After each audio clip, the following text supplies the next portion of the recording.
Survival of the fittest असं जे म्हणतात ती आता काळाची गरज आहे। आजच्या युगात आपल्याला तंदुरुस्त राहण्याशिवाय पर्यायच उरलेला नाही। आज आपण ज्यांना भेटणार आहोत त्यांच्यासाठी आपलं शरीर हेच बलस्थान आहे। फिटनेस हेच त्यांचं मिशन आहे आणि याच फिटनेसचे धडे जास्तीत जास्त लोकांना देऊन त्यांच्या आयुष्यात बदल घडवून आणणं हीच त्यांची विजन आहे। खेळाडू ते क्रीडा प्रशिक्षक हा त्यांचा प्रवास प्रेरणादायी तर आहेच, शिवाय अहोरात्र मुलांच्या फिटनेससाठी झटणारे व्यक्तिमत्व अशी त्यांची ओळखही आहे। अशाच एका खास व्यक्तीला आज आपण भेटणार आहोत। नमस्कार, परिवर्तनच्या सर्व सदस्यांचं त्याचप्रमाणे तुम्ही जर पहिल्यांदा हा व्हिडिओ बघत असाल तुमच्या सर्वांचं मी निरंजन कुलकर्णी मनपूर्वक स्वागत करतो। जर तुम्ही बघत असाल मागे आम्ही आता आलो आहोत वारजे पुणे येथील किड्स फिटनेस क्लब मध्ये, तर याच्यावरून तुमच्या लक्षात असं आलं असेल की आजच्या एपिसोडचा विषय काय आहे। तर आज आपल्याला एक खास व्यक्ती भेटणार आहे, त्यांचं नाव आहे अमजद बागवान।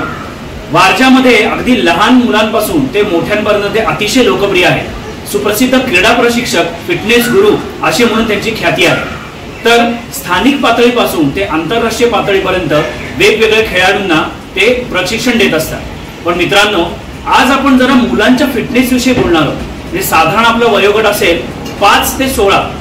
तुम्ही जर या वयोगटात असाल किंवा तुम्ही या वयोगटातल्या मुलांचे पालक असाल तर हा व्हिडिओ शेवटपर्यंत नक्की बघा। चला आता आपण सरांना भेटूया। अमजद सर, तुमचं मनपूर्वक स्वागत। ना भेटलेली असामान्य माणसं, आज आपण 5वा भाग परिचय करतोय आणि आजच्या एपिसोडचा विषय आहे की किड्स फिटनेस। आपण जसं आधी बोललो होतो त्याप्रमाणे मुलांच्या फिटनेस विषयी आज आपण गप्पा मारणार आहोत। तर या अनुषंगाने मला पहिला प्रश्न तुम्हाला असं विचारायचा आहे की किड्स फिटनेसची सुरुवात कशी झाली? तर किड्स फिटनेसची सुरुवात ही अशी होती की मी पहिलं पुण्यामधील एक नामांकित क्लब आहे PYC हिंदू जिमखाना, इथं मी क्रिकेटमध्ये ग्राउंडवरती पहिलं कोचिंग करायचो। तर तिथे मी फिटनेसही घ्यायचो, जी रणजीची आता 19ची टीम असेल त्यांची किंवा जे PYCचे इन्व्हिटेशनचे मॅचेस होतात त्यांची। तर माझा क्रिकेटचा टायमिंग सकाळचा 6:30 वाजता। त्यानंतर मग आम्ही ग्राउंडवरती कसं तेव्हा 6:30 वाजता एक लहान मुलांची फन अँड फिटनेस बॅच मी पाहायचो की जिथे ते महेंद्र गोगले सर म्हणून आहेत त्यांची होती। मग मी त्यांच्यामध्ये थोडंसं रोज बघता बघता मला इंटरेस्ट निर्माण होत गेला लहान मुलांमध्ये। मग मी त्यांना नवीन नवीन गोष्टी शिकवायला लागलो, जसं की त्यांचं रनिंग इम्प्रूव्हमेंट कसं करायचं किंवा हर्डल्स कसे वापरायचे असतात, असे नवीन नवीन इक्विपमेंट मी त्यांच्यामध्ये अप्लाय करायला लागलो आणि मुलांना ते आवडायला पण लागलं। आणि दुसरी गोष्ट थोडं सायंटिफिक बेस असल्यामुळे किंवा एज्युकेशन चांगलं असल्यामुळे मुलांमध्ये कोणते बदल निर्माण करायचे त्यांच्याकडे बघताना ते कळायला लागलं की मुलांनी खेळणं आणि व्यायाम करणं याच्यामध्ये फरक आहे।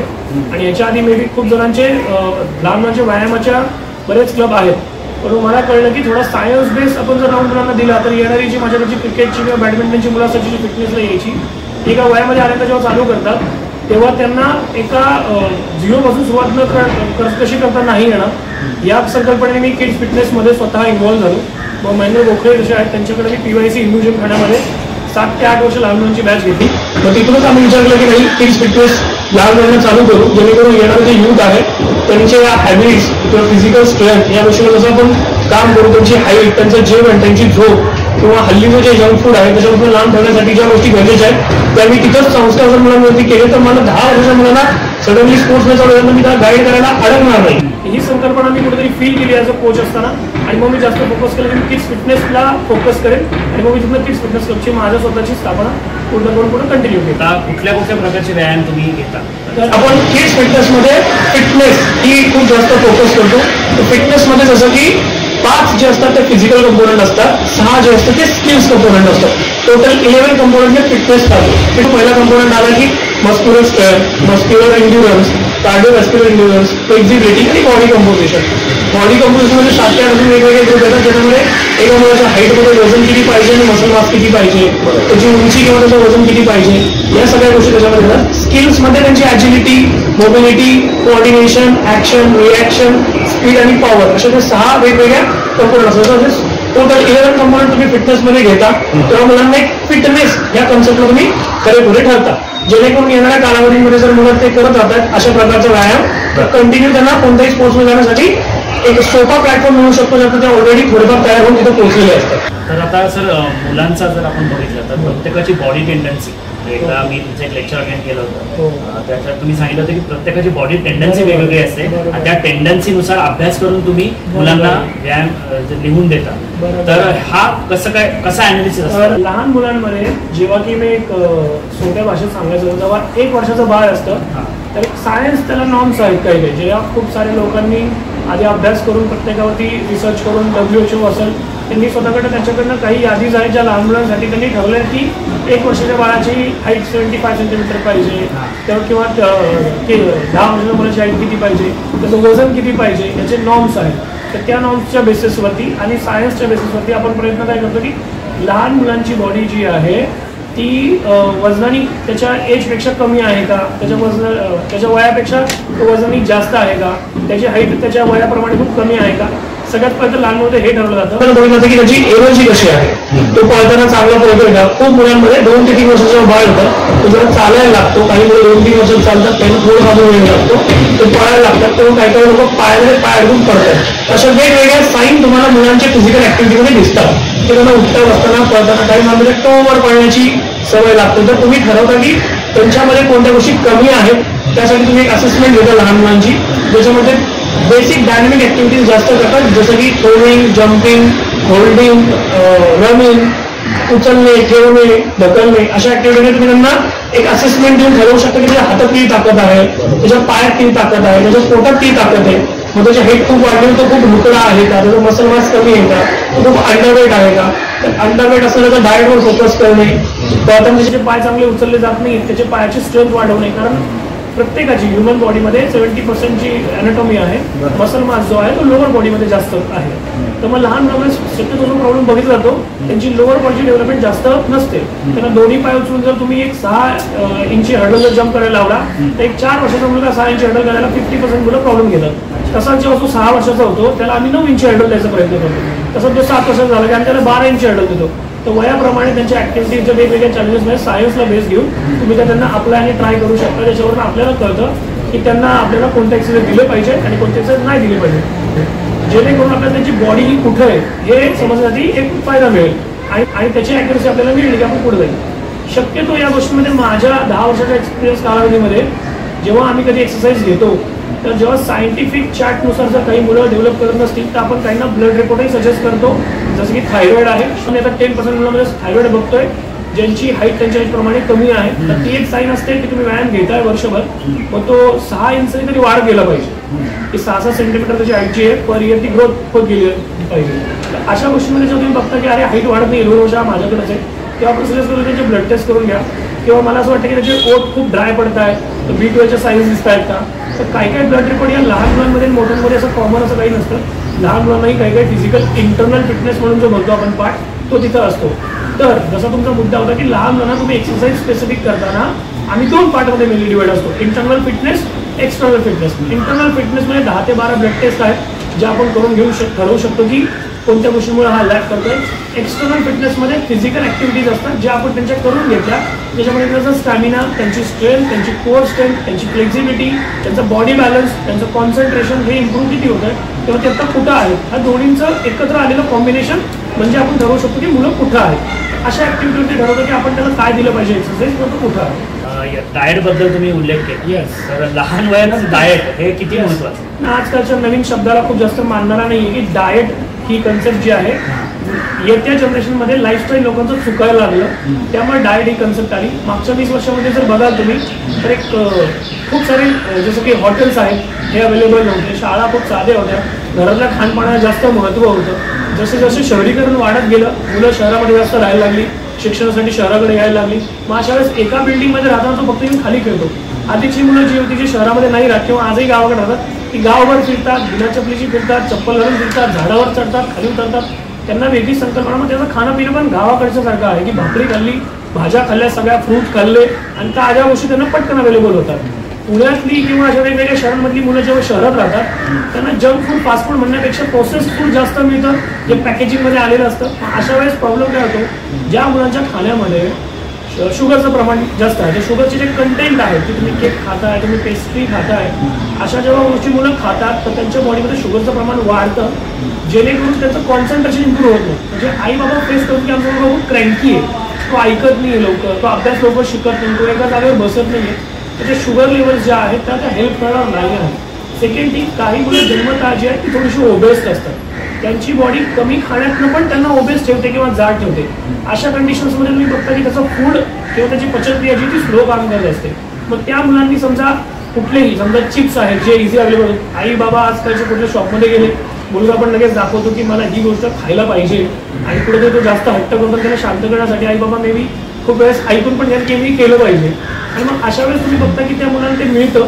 मग अशा गोष्टी जेव्हा खातात मुलं की त्याच्यामध्ये येणारे बरेच पदार्थ आहेत, मग पिझ्झा बर्गर असेल, पेस्ट्री असेल किंवा चिप्स आले खूप सारे, अशा गोष्टी जेव्हा मुलं खातात मग त्यांचं कुठं ना कुठं इंटरनल पार्टमध्ये त्यांच्या कॅलरीज देखील वाढणं हे प्रमाण वाढतं. आणि जंक फूड खाल्ल्यामुळे त्यांच्या बॉडीमध्ये कोलेस्ट्रॉल लेवल ही वाढायला लागते. तर लहान मुलांमध्ये डाएटचं महत्त्व यासाठी आहे की अशा कुठलेही पदार्थ ज्याच्यामध्ये त्यांची कोलेस्ट्रॉल लेवल नाही वाढणार, त्यांची शुगर लेवल नाही वाढणार, या गोष्टींनी त्यांचा स्टॅमिना किंवा स्ट्रेंथ जास्त अफेक्ट नाही होणार, त्याची जनरल ग्रोथ जी आहे ती कॉन्सन्ट्रेटेड राहील, यासाठी डाएट महत्त्वाचं आहे. डाएटमध्ये सगळ्यात महत्त्वाचं, शहरामध्ये राहताना जेव्हा तुम्ही पॅरेंट्सला सांगतो की भाकरी खा, खूप चांगलं वाटतं, ॲक्च्युली तितकं चांगलं वाटण्यासारखं नाही आहे की आज तुम्ही बेसिक गोष्टी सांगताय आणि पॅरेंट्सला चांगलं वाटतं की तुम्ही हे खाल्लं पाहिजे. याच्यापेक्षा अजून आपण खाली किती चाललोय ह्याचं मोजमाप तुम्ही तिथे लावू शकता. किंवा चॉकलेट नका खाऊ, तुम्ही मंथली एकदा चीट डे करा, तुम्ही बाहेर गेले तरी घरच्याच गोष्टी ज्या आहेत त्या बाहेर खायचा प्रयत्न करा. किंवा स्वतःचा मित्रांचे दर महिन्याला 4-5 बड्डे तर तुम्ही दर महिन्याला 4-5 वेळा स्वीट्स खाल किंवा पेस्ट्री खाल, तुम्ही त्या प्रमाणाची शुगर मुलांना देत असता, मग ते कॉन्सन्ट्रेट नाही करणार. तर डाएटचं महत्त्व याच्यासाठी आहे की त्यांची मेटाबॉलिझम जे आहे ते हाय राहावं, जेणेकरून ते लहान वयात खूप जाड नाही होणार. दुसरी गोष्ट, त्यांची हाईट किंवा त्याची इम्युनिटी ही चांगली राहावी, यासाठी त्यांनी चांगलं फूड किंवा घरचं फूड खाणं गरजेचं आहे. बाहेर जातात पण ते घरच्या फूड सारखं जर काही खात असतील त्याच्याशी काही प्रॉब्लेम नाही. पण ज्या मुलांचं रोज दिवसातून 3-4 चॉकलेट खायचे आहेत, त्यांना चिप्स खायचे आहेत, त्यांना कोकोकोला प्यायचा आहे, त्यांना माझा प्यायचा आहे, अशा ज्या गोष्टी आहेत त्या मुलांच्या आहारामुळे, त्यांच्या बॉडीमध्ये जाणाऱ्या अन्नामुळं त्यांच्या इंटेस्टाईनला स्लो करतात, त्यांच्या एनर्जीला खूप डायवर्ट करतात, फ्लक्च्युएटेड ठेवतात, कॉन्सन्ट्रेट करू देत नाही. मग त्यांना मिळणारी जी एनर्जी आहे ती चांगली मिळत नाही. मग अशा वेळेस त्यांचं मेटाबॉलिझम, त्यांची डेव्हलपमेंट त्या गोष्टीला अफेक्ट करणारच आहे. जेणेकरून जरी मुलगा एखादी गोष्ट खातोय तर ती ॲब्झॉर्ब होणार नाही आहे, कारण ऑलरेडी त्याचं जंकचं प्रमाण काय आहे जास्त आहे. तर अशा गोष्टींमुळे मी जास्त फोकस करतो की मुलगा जेव्हा 4-5 वर्षाचाच आहे त्याला अशा गोष्टी इंट्रोड्यूस करूच नका घरातनं की तो चपाती किंवा भाकरी याच्याशिवाय वेगळं काहीतरी टेस्ट समजायला लागेल. जेव्हा तुम्ही मुलांना आहारामध्ये चिप्स किंवा फूड किंवा फास्ट फूड देता मग त्याला त्या गोष्टींची चटक लागते, मग तो त्या गोष्टींकडे वळायला लागतो. त्याचा affect mainly concentration, height development, metabolism slow होणे या गोष्टीवर जास्त होतो. आणि सिमेट्रिकली अभ्यास वगैरे तेवढाच प्रमाण होतो, कारण आजकालच्या पॅरेंट्सचा अभ्यास हा खूप जास्त महत्त्वाचा आहे आणि तो असला पण पाहिजे. मग अशा वेळेस जेव्हा मुलं एका जागेवर बसत नाही, कॉन्सन्ट्रेट करत नाही, काही पॅरेंट्स समजत नाही की ही एनर्जी जास्त आहे, तो खूप जास्त एनर्जी प्रोड्यूस करतो, एवढा एक्स्ट्रा आलेला शुगर लेवल जे आहे ते एका जागी त्याला बसवणार नाही आहे. तर अशा टाईपचे जे प्रॉब्लेम आहेत ते मुलांना फेस करावं नाही लागावेत, यासाठी डाएट किंवा आहार हा त्या प्रमाणात महत्त्वाचा. पण डाएटचा साहजिक अर्थ हा आहे की तुम्ही घरचं फूड व्यवस्थित जेवा, व्यवस्थित प्रमाणात खा आणि वेळेवर जेवा आणि योग्य प्रमाणात पाणी प्या, एवढं डाएटचा अर्थ. शारीरिक तंदुरुस्ती बरोबर मनाची तंदुरुस्ती, म्हणजे आपण म्हणतो की मला रोज व्यायाम करायचा आहे, रोज एक्सरसाइज करायचा आहे, तरी मानसिक दृष्ट्या ही तुम्ही मुलांना कसं तयार करता? खूप महत्त्वाचा प्रश्न तुम्ही हा विचारला, जेणेकरून मी पण आजकालच्या पॅरेंट्समध्ये ही गोष्ट बघतो की मुलांना शारीरिक तंदुरुस्त करण्यासाठी मानसिकरित्या कसं तयार करायचं. तर ह्यात एजनुसार बदल आहेत काही काही. जसं की मी म्हटलं की मी 3 वर्षाचा किंवा 4 वर्षाचा मुलगा जर माझ्याकडे येतो, एखादा लहान किड आहे त्याला 7 वर्षापर्यंत जे आहे त्याला फंडामेंटल स्किल्स अशा प्रकारचे गेम्स खूप असतात. त्यांना कळत नाही की तो व्यायाम आहे, त्यांना कळतं की हा खेळ आहे. तर जेव्हा काही एज्युकेशन्समधले लोक जेव्हा शिकवतात, जसं की BPED एक पुणे युनिव्हर्सिटीतला एक कोर्स आहे, त्याच्यामध्ये तुम्हाला मायनर गेम, मॉडिफाईड गेम म्हणून एक टॉपिक मिळतो, ज्याच्यामध्ये तुम्हाला शिकवलं जातं की लहान मुलांना स्पोर्ट्सच्या आधी प्रिपरेशन, एखाद्या स्पोर्ट्स खेळण्यासाठी प्री गेम्स असतात जे तुम्ही बनवता स्किल्स डेव्हलपमेंटसाठी. तर त्यांना खेळ असतात आणि मुलांना खेळायला खूप आवडतं. तर तुम्ही कोणतेही खेळ त्यांना दिले ते खेळत राहणार, आणि जेव्हा तुम्ही खेळ त्यांना देताय तेव्हा ते खेळण्यात शिकणार नाही की तुम्ही व्यायाम घेताय, ते समजतात की आमचा फक्त खेळच चालू आहे.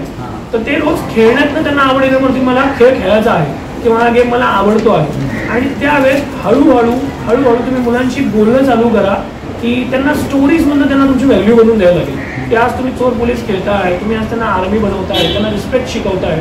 तर अशा गोष्टींमध्ये हळूहळू त्या गोष्टींकडे कळतात. जसं लहान मुलगा आहे 4-5 वर्षानंतर तुम्ही चोर पोलीस खेळा त्याला समजतं.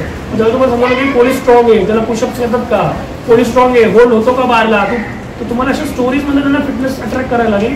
तसंच 7 ते 10 वर्षाची जी मुलं आहेत त्यांना थोडे गेम आणि थोडे प्रॉपर एक्सरसाइज आणि थोडंसं स्ट्रिक्ट होणं, तर तिन्ही गोष्टींचं कॉम्बिनेशन तुम्हाला त्यांना द्यायला लागतं, जेणेकरून तुम्ही त्यांचं पूर्ण ऐका. लहान मुलांना 7 ते 10 वर्षाच्या मुलांना खूप सारे प्रश्न असतात. 4 ते 6 वर्षाचा मुलगा जो आहे तो खूप सारं ऑब्झर्वेशन घेऊन आलेला असतो. 7 ते 10 वर्षाचा मुलगा जो छाटणीमध्ये असतो, तो गोष्टी नवीन नवीन शिकत असतो, नवीन नवीन काय करायचं आणि काय नाही करायचं ह्या गोष्टी तो घेऊन आलेला असतो. त्याचं खूप ऐकणं आणि मग त्याला त्याच्या गोष्टींवरती समाधानकारक उत्तर देणं आणि त्याला खेळाची आवड ही खेळ आणि व्यायाम हे एकत्रित मिश्रण देणं, मग मुलांना कळतं की त्याची आवड कशी राहील. तर तुम्हाला कुठेतरी त्यांच्याशी बॉन्ड बनवायला लागेल आणि तो असा बॉन्ड बनवायला लागेल, कारण 2 गोष्टी आहेत. एक असतं कोचनी करून घेणं आणि एक असतं मुलांनी करणं. तर मुलगा हा तेव्हा करतो जेव्हा त्याला तुमच्यावर ट्रस्ट आहे. एक व्यक्ती म्हणून तुम्ही त्याला आवडताय, एक व्यक्ती म्हणून त्याला तुमचं ऐकायचं आहे की शब्बासी घ्यायला तो तुमच्याशी फाईट करेल. तो बॉन्ड जोपर्यंत तुम्ही बनवणार नाहीये मुलांसोबत तोपर्यंत मुलं तुमचं ऐकणार नाही. आणि याचं महत्त्वाचं कारण मला असं वाटतं की पॅरेंट्समध्ये ऑर्डर देणं खूप आहे. तू हे कर, तू तसं कर, तू तसं कर.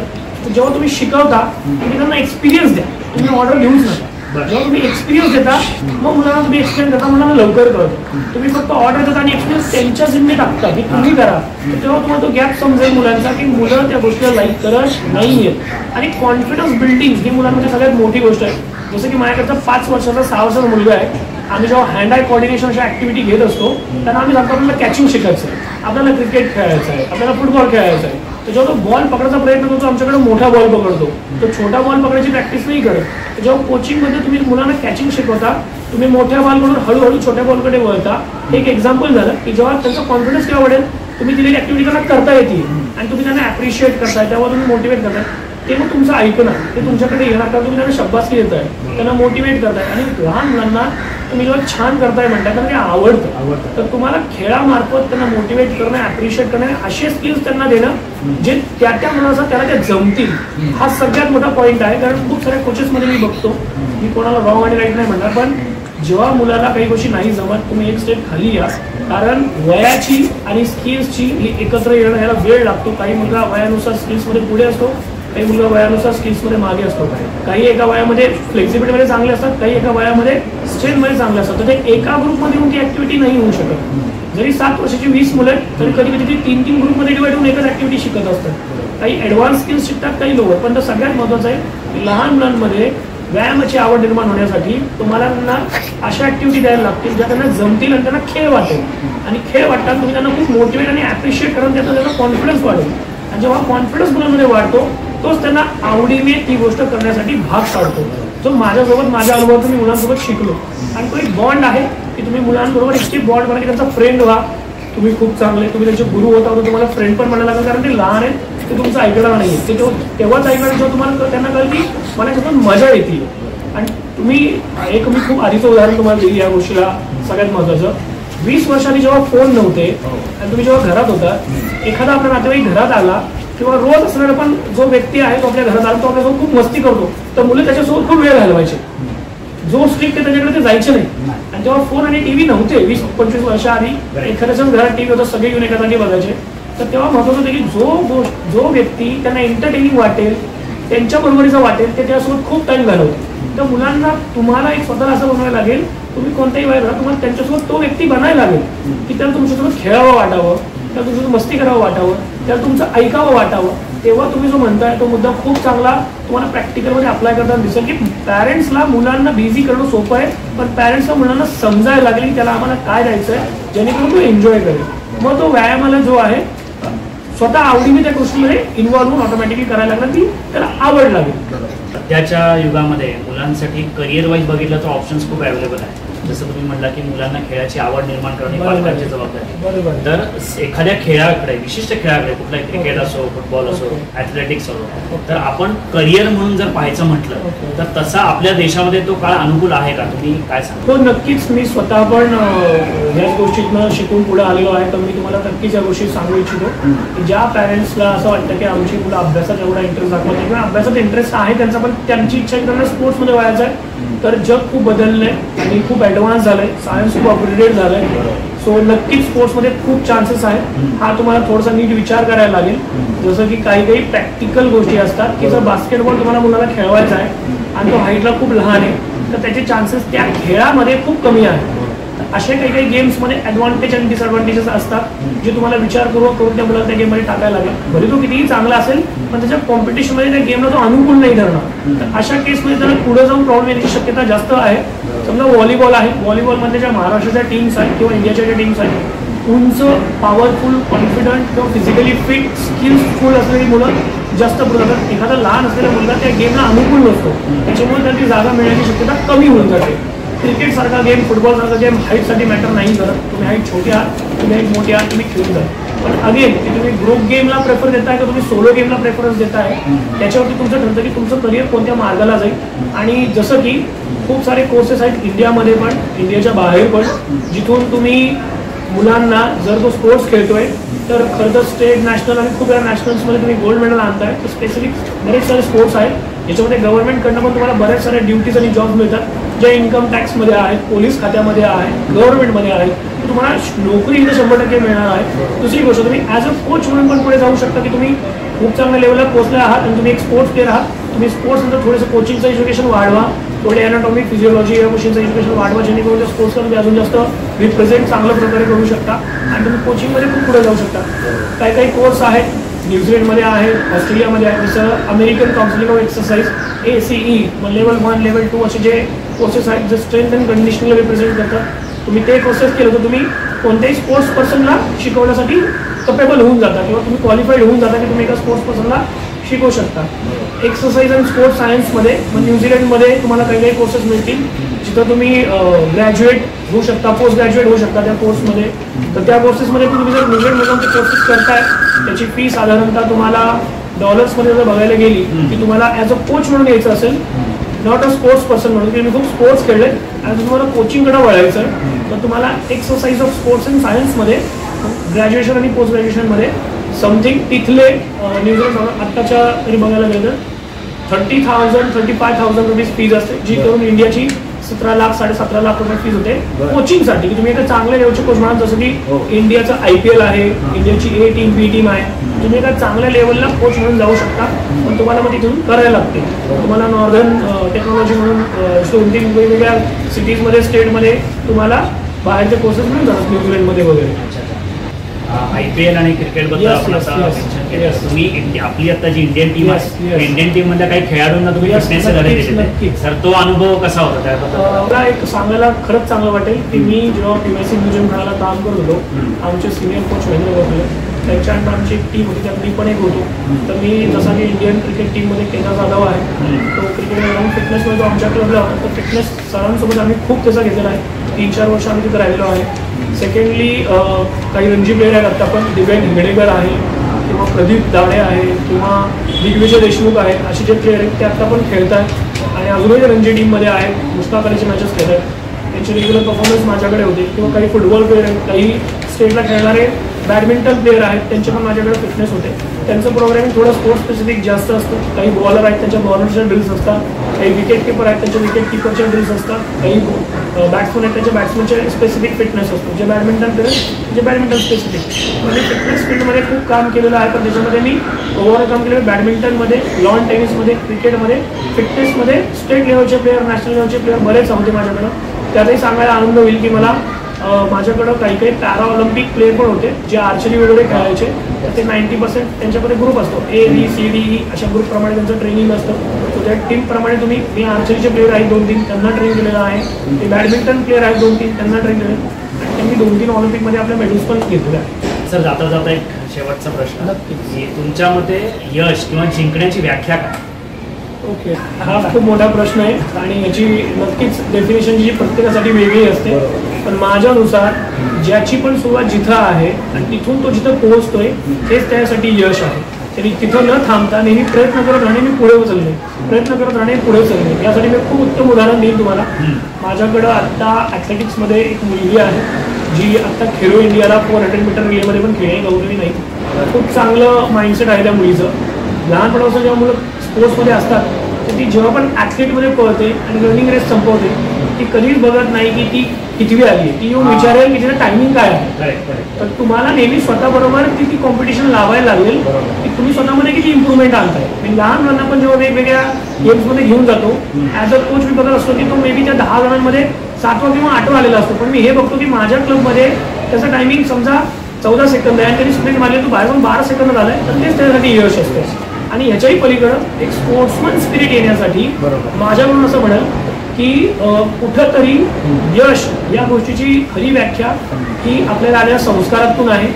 तुमच्यापेक्षा जास्त मेहनत करून जर कोणीतरी तिथं पोहोचत आहे तुम्हाला ते ॲप्रिशिएट करता आलं पाहिजे. त्याच्या स्किलला तुम्हाला वाव देता आला पाहिजे जे आपल्या इंडियन कल्चरचा एक खूप मोठा भाग आहे. मी प्रयत्न नेहमी तोच करतो म्हणणार की जिंकणं आणि हारण्यापेक्षा तुमच्यापेक्षा बेटर कोणीतरी मेहनत करताय तर त्याला ॲप्रिशिएट करायला शिका जेणेकरून तुम्ही निगेटिव्ह साईडला जाणार नाही. आणि दुसरी गोष्ट स्वतःमध्ये येणारे जे बदल आहेत की तुम्हाला एका गेमची मजा घेता येते.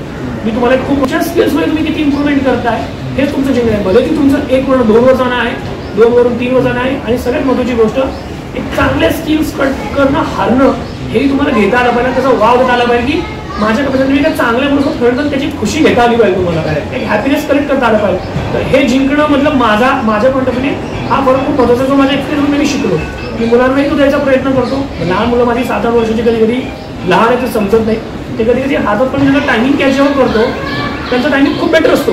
कधी कधी ते 2 किलोमीटर पळतात कधी 1 किलोमीटर पळतात कधी सूर्यनमस्कार घालतात. ते इम्प्रूव्ह होत चालले 20 चे 22 व्हायला लागले 21 चे 31 व्हायला लागले सूर्यनमस्कार. तर माझ्यासाठी तेच रोजचं जिंकण आहे त्यांचं जेणेकरून रोज ते नोटीस करतील त्याला बघतील आणि त्यांना त्याचा कॉन्फिडन्स डे बाय डे वाढत जाईल. एक ॲप्रिसिएशन मिळेल आणि स्वतःला मोटिवेट करण्यासाठी खूप मोठ्या गोष्टी केली त्याच्यामध्ये येणं. तर जिंकण्याची व्याख्या ही माझी अशी की दिवसेंदिवस तुमच्यात होणाऱ्या प्रयत्नांनी होणारा बदल हे तुमच्यासाठी जिंकणं. दुसऱ्याशी कंपॅरिझन न करता नक्कीच स्वतः प्रयत्न करत राहणं आणि ग्रो होत राहणं हीच खरी खूप मजा आली तुमच्याबरोबर बोलताना आणि खूप नवीन ज्ञान मिळालं. खूप पॉझिटिव्ह स्टोक्स मिळाले आज तुमच्या यशाचं खरं रहस्य काय आहे आणि जे खेळाडू आहेत ना ज्यांना या क्षेत्रात यायचं आहे त्यांच्यासाठी तुम्ही अनमोल असा संदेश दिलेला आहे. तर पुन्हा एकदा मनपूर्वक धन्यवाद तुमचे. तुम्ही इतका खूप टाईट शेड्यूल तुमचा तुम्ही आम्हाला वेळ दिला आणि मंडळी पुन्हा एकदा आपण असंच भेटणार होतो एका खास व्यक्तीसह. तोपर्यंत हा व्हिडिओ तुम्ही सर्वांना शेअर करा जे स्पोर्ट्स इंडस्ट्रीमध्ये आहेत जे फिटनेस प्रेमी आहेत आणि ज्यांना यायचं आहे या क्षेत्रात त्यांच्यासाठी हा व्हिडिओ नक्कीच खूप महत्त्वाचा आहे. पुन्हा लवकरच भेटू.